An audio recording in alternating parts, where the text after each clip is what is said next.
नमस्कार, मेरा नाम हिमांशु धवन और आज इस वीडियो में थोड़ा सा मैं आपको समझाने जाऊंगा ओलिगोस्पर्मिया के बारे में। ओलिगोस्पर्मिया देखो नॉर्मल है, मैं अपनी सारी वीडियोस में समझाता रहता हूँ, बताता रहता हूँ ओलिगोस्पर्मिया है क्या और किस कंडीशन को बोल देते हैं।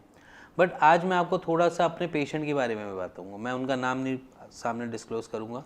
बट उनकी रिपोर्ट्स देखकर आपको खुद अंदाज़ा हो जाएगा कि कैसे हम 1 मंथ में या 2 मंथ में रिकवर ले सकते हैं ओलिगोस्पर्मिया में।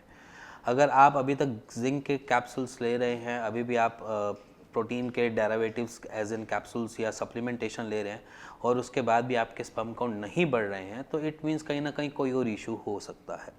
वो इशू मैं अपनी हर वीडियो में बताता रहता हूँ, बट इस वीडियो में भी आपको कह ही देता हूँ या बता ही देता हूँ कि वीडियो अगर आप देख रहे हैं उसमें आप ये चेक करने की कोशिश करते हैं कि ये वीडियो मेरे स्पर्म काउंट बढ़ा देगी या ये वीडियो मेरे स्पर्म काउंट को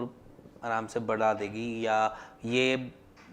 डॉक्टर हिमांशु या ABC डॉक्टर कोई से भी आप वीडियो देख रहे हो वो आपके स्पर्म काउंट बढ़ा देगी, वो इजी टास्क है या वो देखते ही मैं उन वाले 2-4 उपाय कर लूँ और बढ़ जाएंगे, ऐसा नहीं होता। अगर हम मेडिकली कंडीशन देखें तो हर एक पेशेंट अपने दूसरे पेशेंट से अलग मिलेगा। जैसे कि मैं आपसे बिल्कुल अलग हूँ, मेरे अंदर अगर कोई दिक्कत आ रही होगी तो वो शायद मेरी अपनी होगी, ठीक है। अगर हम क्लिनिकल ट्रायल्स करते हैं तो करते हैं उसमें हम 5 या 10 पेशेंट्स को लेकर चलते हैं, बट उसमें भी ऐसा नहीं होता कि हर एक मेडिसिन आपको एग्जैक्ट वहीं पे लग जाएगी, या एग्जैक्ट अगर मैं आपको दे रहा हूँ तो वो आप ही को ही लगेगी, सेकंड पर्सन को वही मेडिसिन दूंगा उसको भी वैसे ही लगेगी, ऐसा नहीं होता। क्योंकि हम जब एज ए पेशेंट के सामने जाते हैं तो पेशेंट की अलग अलग प्रॉब्लम्स होती है। एज इन कम्पेयर टू अगर मैं देखूं तो किसी को लीवर डिसऑर्डर भी हो सकता है, ठीक है,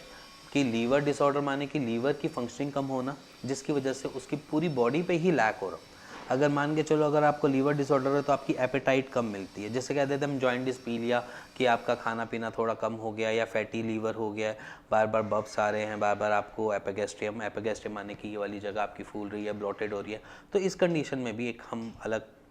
तरीके से मेडिसिन को चलाते हैं। और अगर हम दूसरी कंडीशंस देखें एज एन कोई फिजिकल वीकनेस या समझ लीजिए कि आप एकदम से वेट लॉस हो रहा है आपके साथ, तो मे भी शायद कुछ और अराइज हुआ हो तो उसकी वजह से आपको स्पर्म काउंट नहीं बन रहे हो। मैंने अपनी पिछली एक वीडियो में बता रखा है कि स्पर्म काउंट को बढ़ाने के लिए आपकी पूरी बॉडी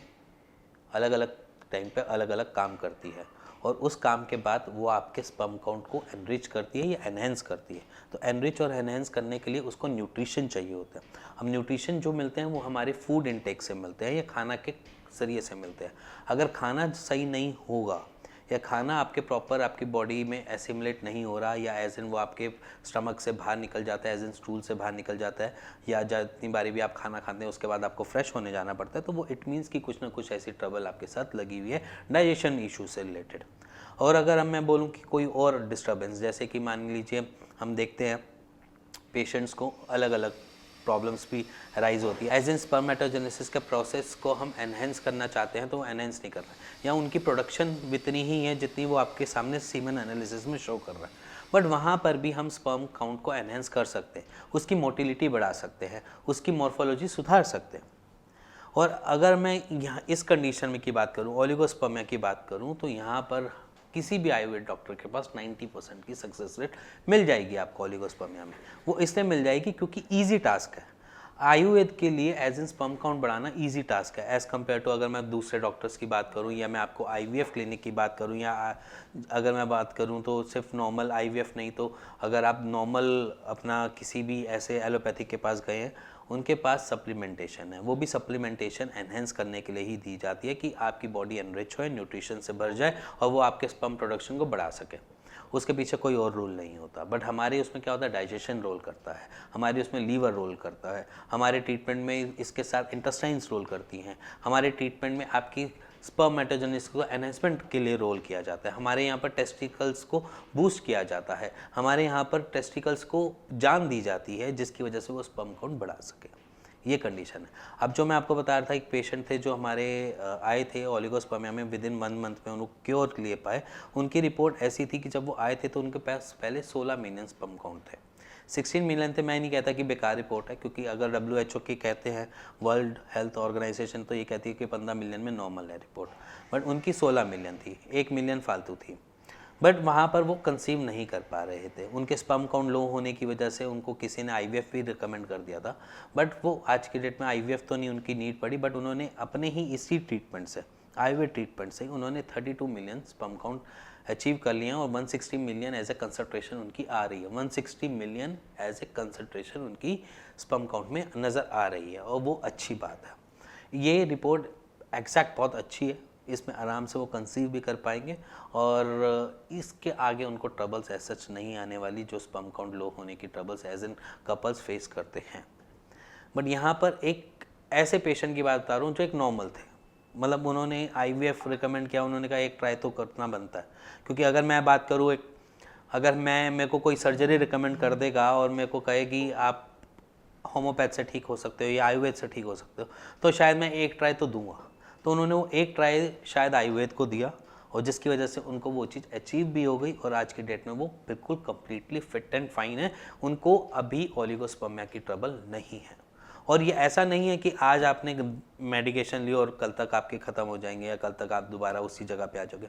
देखो सिंपल सी बात है, हमने रूट कॉज पे काम किया,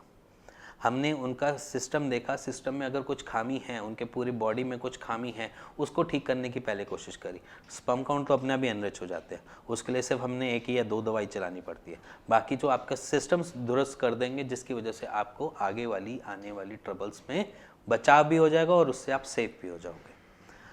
और अगर आपको ये थोड़ी समझ आई ओलिगोस्पर्मिया के बारे में, या थोड़ा सा आपको लगता है कि ये चीज़ जेन्युइनली आप फेस कर रहे हैं ओलिगोस्पर्मिया को, बट आपको क्योर नहीं नज़र आ रहा, या आपको ऐसा लगता है कि इसका ट्रीटमेंट किसी आपके डॉक्टर ने ऐसा कह दिया है कि अब आपको IVF ही करवाना पड़ेगा, तो एक ट्राई तो शायद आपका भी बनता है, जिससे आप अपनी इस बीमारी से निकल के बाहर आ सके, स्वस्थ हो सके, और आराम से आप अपने बच्चा ले पाएँ, एज इन कंसीव कर पाएँ, और अपनी इस ट्रबल से बाहर निकल पाएँ।